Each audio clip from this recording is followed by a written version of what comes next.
The news in special English at 2:30 p.m. Mondays to Fridays. Planet Radio 101.1 FM.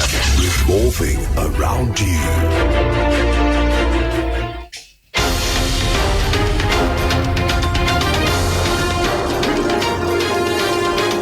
In the news at noon, federal government summons envoys of United States, UK, Canada, and European Union over comment and suspension of Twitter in Nigeria.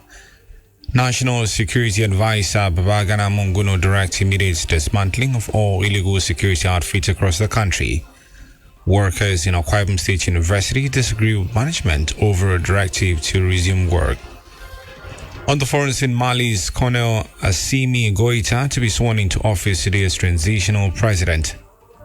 And sport writer and defender Ben White called up to replace Trent Alexander-Arnold in England's Euro 2020 squad. Details coming up shortly.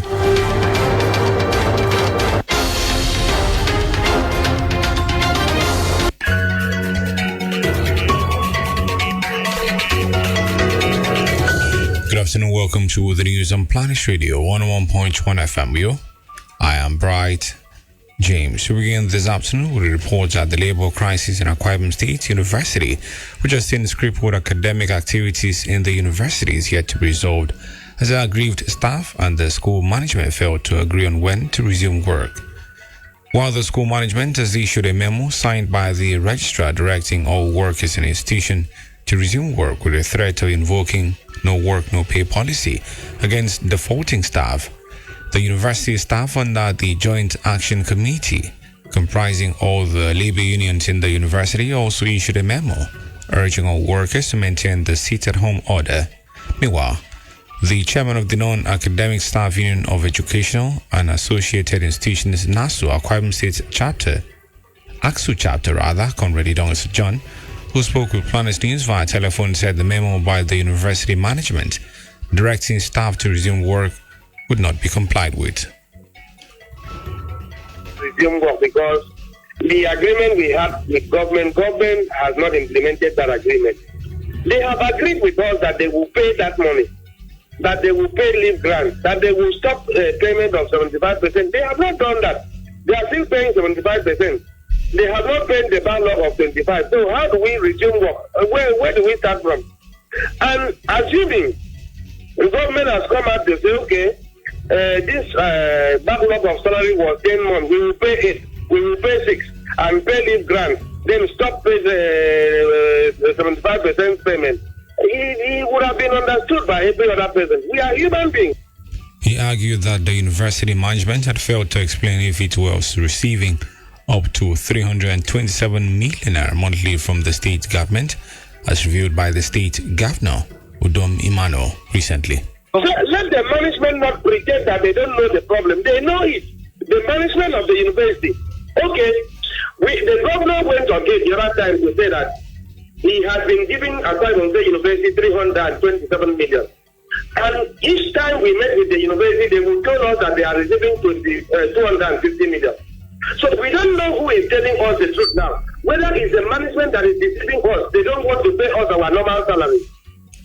Recall that Governor Domimano recently, in a live broadcast with the people of the state, directed immediate reopening of the institution for academic activities, while saying that his administration pays 327 million naira grants to the university every month. To the federal government now, where it is summoned the envoys of the United States, United Kingdom, Canada, the European Union, and Nigeria over their recent comment on the suspension of micro-blogging site Twitter in the West African country. This was contained in an invitation to pressmen issued by Kimebi Ebiemfa of the Crisis Monitoring and Public Communications Division of the Nigerian Ministry of Foreign Affairs. According to the letter, the Minister of Foreign Affairs, Geoffrey Nyema, will meet with the affected ambassadors today in Abuja. Recall that Canada, EU, UK, US, and the Republic of Ireland had in a joint statement said banning systems of expression was not the way forward. They expressed their disappointment over the federal government announcement suspending Twitter and proposing registration requirements for other social media. They restated their support for the fundamental human right of free expression and access to information as a pillar of democracy in Nigeria. Away from that, the newly appointed Director General of National Emergency Management Agency, NEMA, Mustafa Ahmed, has assumed office in Abuja. A statement by the head of Media and Public Relations NEMA, Manzo Ezekiel, says the new DG was received by management staff of the agency at their headquarters in Abuja. In the speech, Ahmed appreciated President Muhammadu Buhari for the appointment and promised to vigorously pursue the mission of the agency in line with the President's vision on national emergency management. The Director General also noted that the imperative of collaboration in disaster management was very essential, promising to strive towards strengthening the bond of partnership with critical stakeholders, including the military and other agencies for efficient disaster prevention, preparedness, mitigation and response. He also urged the staff to brace up for the task ahead with assurance to complement their efforts by creating a good working environment and the provision of necessary equipment. On security matters, the National Security Advisor NSA Babagana Mongun has directed the immediate dismantling of all illegal security outfits across the country. Head Strategic Communication in the Office of the National Security Advisor, Onsa Zakari Usman, in a statement also warned against the use of the outfits to extort, harass, and intimidate Nigerians. The NSA cautioned individuals, organizations, and foreign partners on the activities of NATFORCE, which it said was illegally formed as a task force to combat illegal importation and smuggling of small arms, ammunition, and light weapons into Nigeria. Still on security, governors of Southwest states have ordered the region's security outfits to henceforth operate jointly following Saturday's night attack on Igangan community in Ibaraba area of Oyo State. In the attack by suspected herdsmen, 11 persons, according to the police, were killed, while the palace of the Aganga, the community's monarch, vehicles and a filling station were burnt down. Meanwhile, Ondo State Governor Rotimi Akeredolu, who conveyed the decision of the governors, said Amotekun commanders in Oyo, Ondo, Ogun, Oshun, and Ekiti states had been asked to meet to fine-tune the new operational arrangement. Akeredolu, who is the chairman of the Southwest Governors Forum, described the killings in Igangan as horrendous, callous, and highly provocative. He said well-meaning Nigerians must condemn it because it is an assault on decency and communal harmony.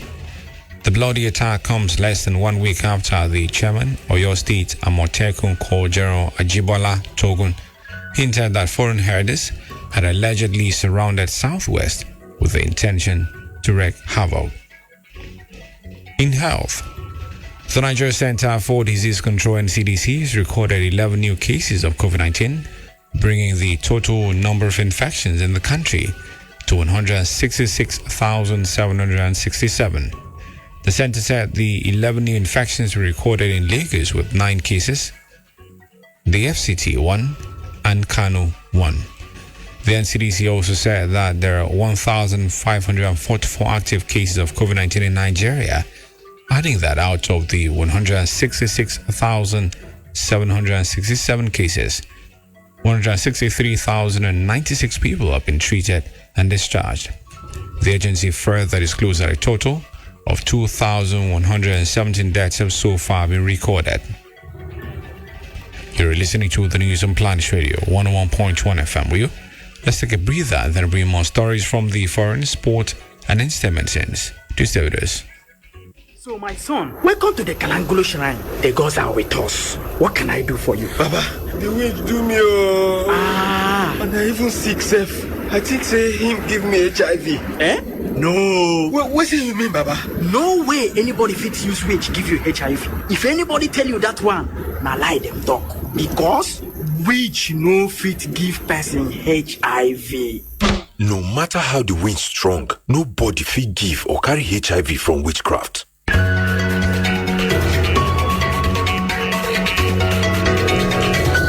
Thanks for staying with us. Now on the foreign scene, Mali's Colonel Assimi Goita will be sworn into office today as transitional president, despite the international condemnation of the power grab following his second coup in 9 months. Reports say while Goita is not known for being a great talker, the 37-year-old's officer investiture speech will be closely followed. Goita dismissed the civilian president and prime minister of the transitional administration on May 24th, leading former colonial power France to suspend its cooperation with the military and for the African Union to suspend Mali's membership.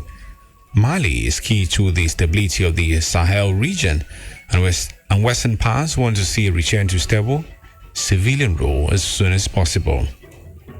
In sports, Brighton defender Ben White has been called up to replace Trent Alexander-Arnold in England's Euro 2020 squad.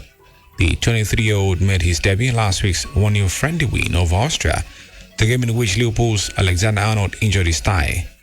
Gary Southgate's squad faces Croatia at Wembley in their Group D opener on Sunday. Still in sports, Manchester United legend Wayne Rooney has named Chelsea midfielder N'Golo Kante as the best midfielder in the world. Rooney said this ahead of Kante's participation in this summer's Euro 2020, which kicks off on June 11th. The former England striker believes Kante has the characteristics of both former Manchester City midfielder Yaya Toure and former Chelsea star Claudio Makelele. Kante played a key role for Chelsea in their UEFA Champions League victory over Manchester City last month, as Thomas Tuchel and his men secured the title for a second time in the club's history. Now on the entertainment scene, English singer and songwriter One Direction star Liam Payne has announced his split from his model fiancée Maya Henry.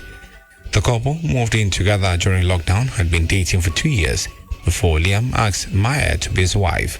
Meanwhile, Liam has now confirmed they are no longer together, stating that he does not think he's very good at relationships, so he ends up hurting people.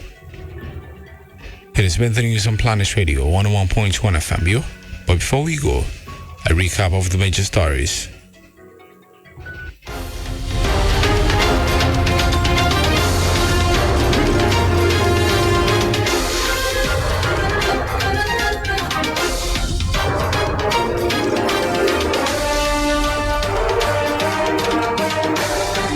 And the news we told you, the federal government has summoned the envoys of the United States, United Kingdom, Canada, the European Union and Nigeria over their recent comment on the suspension of micro-blogging site Twitter in the West African country. The National Security Advisor Babagana Mungun has directed the immediate dismantling of all illegal security outfits across the country. The labor crisis in Akwa Ibom State University, which has since crippled academic activities in the university, is yet to be resolved, as the aggrieved staff and the school management have failed to agree on when to resume work. On the foreign scene, we told you that Mali's Colonel Assimi Goita will be sworn into office today as transitional president, despite international condemnation of the power grab, following his second coup in 9 months. In sport, we reported that Brighton defender Ben White has been called up to replace Trent Alexander-Arnold in England's Euro 2020 squad. For a comment and coverage of newsworthy events, call our newsroom on 0812-770-2940. That is 0812-770-2940. Visit our website on planet101fm.ng and follow us on Twitter at planet_101fm. Also like our verified Facebook page at Planet101FM. The news was edited by Jane Owa. And to end the news, be reminded that there is beauty and power in unity. We must be united in heart and mind. One world, one people. I am Bright James. Good afternoon. Thank you for listening.